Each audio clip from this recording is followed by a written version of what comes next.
Bura Qızılkənd kəndi deymişdiniyin. Adil kişi uzun müddət aqronomda işləyib, indi özü də taxıl əkir.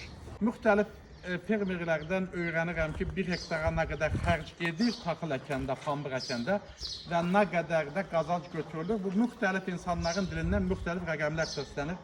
İndi mən uzun müddət aqronom işləmiş, Adil kişidən bunları soruşmaq istəyirəm. 1 hektarın şumu Nazım müəllim 60 manata vurulur. Malası 2 də çəkilir 30-30, bu da 60 manat. Səpin səpilir 30 manat. Kanal çəkilir, içində su kanal çəkilsə, bu da 30 manat. Bəli. Kövrəni verirsə azotu 2 dəfə versən, 100 versən 200 kilo eləyir. Burada 50 manatdır müşoxu elə bir. 49-50 manat, 200 manat da bu edir. 70 manata kombay biçir. 70 manata biçir. 30 manata maşın daşıyır, tökür qapıya. Bəli. Toxumu, sertifikatı toxuması 85 qəpikdən 1 manat 50 qəpikədir. Aşağı göbü 85 köprüdən hesablayan gör nə qədər eləyir.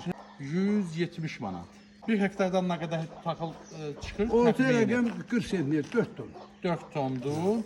Dövlət subsidiyası nə qədərdir? Düzdür, 230 manatdır, bəli.